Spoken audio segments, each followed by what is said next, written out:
잘 들으시기 바라고요. 네, 오늘은 먹고 마시고 나가라 마가복음 14장 22절에서 26절 말씀입니다. 오늘 본문은 예수님의 증인의식이라 할 수 있습니다.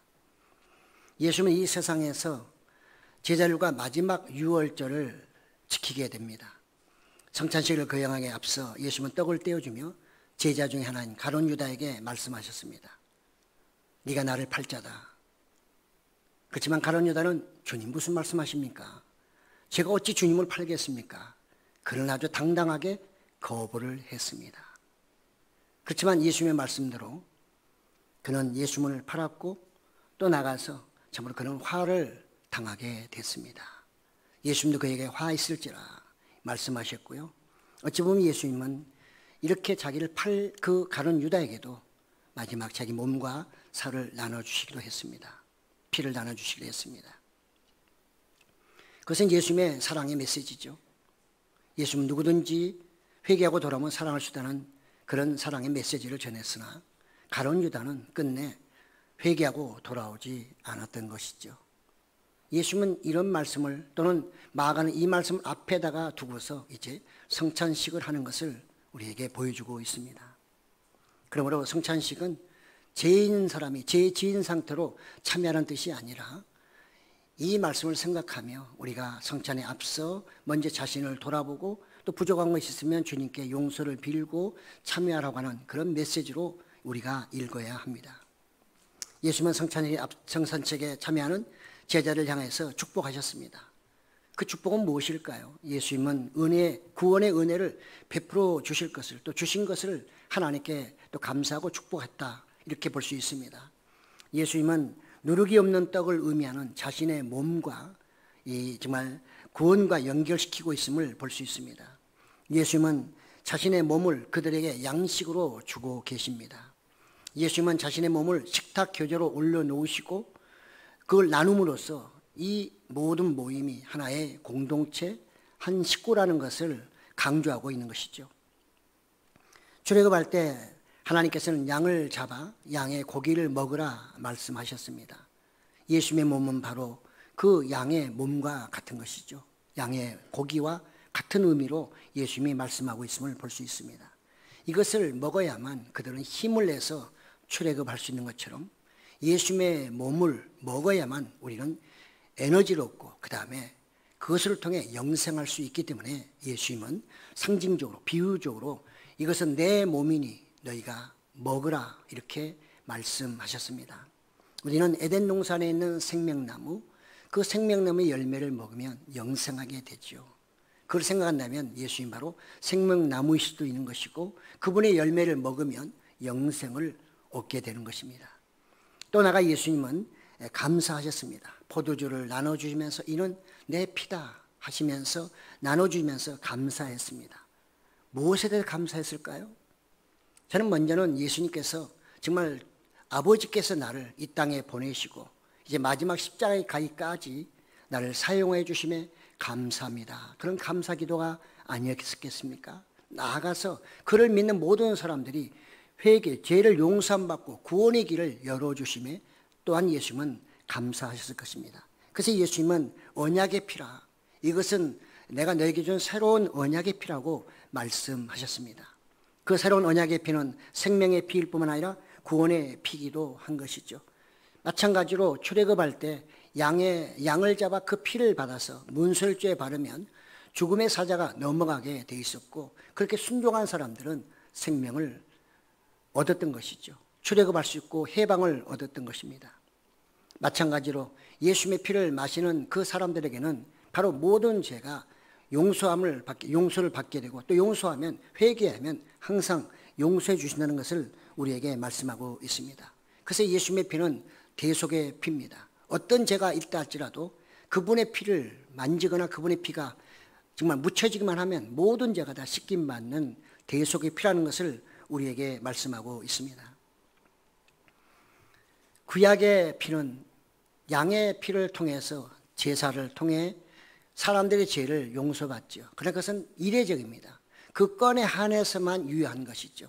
또다시 내가 가다 오다가 죄를 깨닫게 되면 또 가서 제사를 10번이고 20번이고 드려야 하는 것이 구약의 옛 언약의 피였습니다.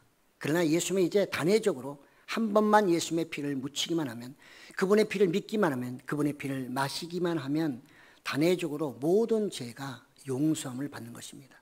그래서 우리는 과거의 죄는 말할 것도 없거니와 오늘 현재 앞으로 미래에 있을 죄에 대해서도 주님께서 내 모든 죄를 용서해 주신다는 그런 마음을 가지고, 그런 믿음을 가지고 그분에게 회개할 때 우리 죄는 어떤 죄라도 다 씻김받는다는 사실입니다. 그래서 예수님은 자신의 몸과 피를 먹고 마시는 자에게 영생을 주시겠다, 이렇게 약속하셨던 것입니다. 요한복음 6장 54절에서 56절 다시 한번 읽어보면, 내 살을 먹고 내 피를 마시는 자는 영생을 가졌고 마지막 날에 내가 그를 다시 살리리니, 내 살은 참된 양식이요 내 피는 참된 음료로다. 내 살을 먹고 내 피를 마시는 자는 내 안에 거하고 나도 그의 안에 거하나니, 이렇게 말씀하고 있습니다. 예수님은 마지막 유월절 식탁에서 아주 의미 있는 이런 말씀을 선포하시고 이것을 기념하라, 이렇게 말씀하셨습니다. 그것은 바로 구원의 은혜고 나가서 용서함에 대한 감사다, 이런 말씀입니다. 예수님은 이 유월절 만찬을 이제 마지막으로 해서 제자들과 헤어지게 됩니다. 그래서 예수님은 말씀하시기를, 내가 이제부터는 포도나무에서 나는 얻은 포도주를 마시지 않겠다, 이렇게 말씀하셨죠. 그래서 예수님은 이제 이 유월절을 마지막으로 더 이상 제자들과 포도주를 마시지 않습니다. 어찌 보면 제자들도 이제는 그런 제사 제도를 드릴 필요가 없이 그들에게 유월절은 새로운 의미에서 성찬식을 하는 것이 그들에게 아마 유월절이 될 것입니다. 그리고 이 유월절을 지키는 대신에 성찬식을 지키면서 언젠가 하늘나라에서 베풀어질 유월절, 하늘의 유월절에서 제자들과 예수님이 또다시 식탁의 교제를 나눌 것을 그들은 생각하면서 이 길을 가야 하는 것이죠. 이렇게 엄숙한 상황에서도 성찬식이 끝난 후에 예수님과 제자들은 죽음을 앞두고 있음에도 불구하고 감람산을 향해서 기도하러 찬송하며 올라가는 것을 볼 수 있습니다. 그들은 이 땅의 것에 대한 어떤 절망좌절보다는 소망이신 하나님, 그리고 우리의 모든 것을 알고 계시고 우리를 바른 길로 인도하신 그 하나님께 나아가 기도하며 모든 문제를 맡기는 그들의 모습을 우리는 생각해 볼 수가 있습니다. 마치 예수님의 몸과 피를 먹고 마심으로 우리 몸 안에 하나가 되므로 예수님과 우리가 정말 연합이 되게 되면 이제 우리는 그분과 하나이기 때문에 우리는 염려할 필요가 없는 거죠. 염려보다는 오히려 그분에게 여쭤보고 하나님께 나가 기도하는 것이 예수님이 우리에게 가르쳐주신 성찬식의 의미이기도 한 것입니다. 그렇습니다. 우리는 정말 예수님과 이 제자들이 감람산으로 기도하러 올라가는 그 모습은 마치 출애굽할 때 모세와 백성들이 정말 함께 고난의 행군을 하는 것과 똑같죠. 그러나 그들은 그 고난의 행군을 통해 앞으로 가나안 땅에 들어갈 것을 소망하기도 하는 것이죠. 오늘의 고난의 행군이 내일에는 승리의 행군이 된다는 사실을 그들은 굳게 믿으면서 출애굽했던 것처럼 예수님과 제자들도 함께 그런 희망과 소망을 가지고 감람산으로 찬송하며 올라갔다. 오늘 성경은 이렇게 기록하고 있습니다. 우리는 오늘 이 성찬식을 통해서 예수님의 피를 마시고 예수님의 몸을 먹으면서 다시 한번 그분께 감사해야 할 것입니다. 또 나가서 우리는 정말 이 예수님이 우리의 생명이시고 또 나가 구원자이시라는 것을 세상 사람들에게 증인으로서 선포해야 할 것입니다.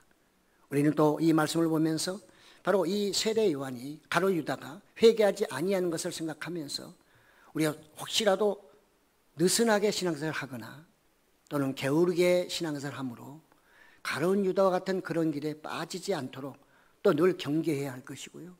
그래서 우리는 그런 것이 생각날 때마다 기도하며 하나님의 구원에 감사하고 예수님이 맡기신 사명을 잘 감당하며 나가야 될 줄로 믿습니다. 저는 오늘 본문을 통해서 한 세 가지를 다시 한번 정리해 보고자 합니다. 본문이 우리에게 주는 교훈은 무엇일까? 첫째는 무엇을 먹을까입니다. 우리 크리스찬에게도 먹을 거리가 참 많습니다. 무엇을 먹느냐에 따라서 우리 체질도 바뀌죠. 건강도 좌우가 됩니다. 내 입으로 들어온 것은 내 몸이 되는 것이고 그것은 나에게 에너지가 되기 때문이죠. 하지만 나쁜 음식을 먹게 되면 병들어 우리는 죽을 수도 있습니다. 크리스찬은 그래서 생명의 떡인 예수의 말씀을 먹어야 합니다. 그래야만 우리는 신앙인으로서 건강하게 살아갈 수가 있습니다. 그래야만 우리는 우리 체질도 온유한 천국인의 체질로 바뀌게 되는 것입니다. 예수님은 자신의 몸인 빵을 먹으라고 명령하셨습니다. 기념하라고 하셨습니다. 왜냐하면 예수님의 몸은 곧 그분의 말씀과 삶이기 때문에 그걸 본받으라는 얘기죠. 성찬식은 예수님의 성품을 본받아가는 것입니다. 우리가 성찬식에 참여하는 것은 주님과 내가 하나 됐기 때문에 주님처럼 살아가겠습니다. 주님의 생각대로 살아가겠습니다. 주님의 생각이 내 생각이고 주님이 가신 그 길, 주님이 살았던 그 모든 것이 내 것이 되기를 원하고 동의합니다. 나 찬성합니다. 나 그렇게 하겠습니다 하는 결단시기도 한 것입니다. 그 때문에 우리는 예수님의 몸인 빵을 나눔으로써 그리스도 안에서 우리는 한 식구라는 것을 생각하면서 정말 우리가 이 성찬식에서 구원의 은혜에 다시 한번 감사하고 또 나가 불신자들을 구원해 주실 것을 하나님께 간구하는 그런 의식이 되어야 합니다. 두 번째로 무엇을 마실 것인가입니다. 세상의 육신을 위해 마실 것은 너무나도 많습니다. 하지만 그런 음료들은 영생을 주지 못합니다. 이례적인 욕구를 채울 뿐입니다. 예수님의 피는 영혼에게 영원히 공급되는 음료이기 때문에 세상의 음료와는 다릅니다. 그래서 예수님은 나는 참 음료다 이렇게 말씀도 하셨죠. 예수님의 피는 또 세례를 성령을 상징하기도 합니다. 우리가 예수를 믿게 되면 그분이 오시는 게 아니라 성령님이 우리 안에 오심으로 인해서 우리를 변화시켜 주시는 거죠. 성령이 오심으로 우리는 죄가 깨끗이 씻김받고 나아가 이제는 거듭남으로 하나님의 아들로서 거룩하게 살아가게 되는 것입니다.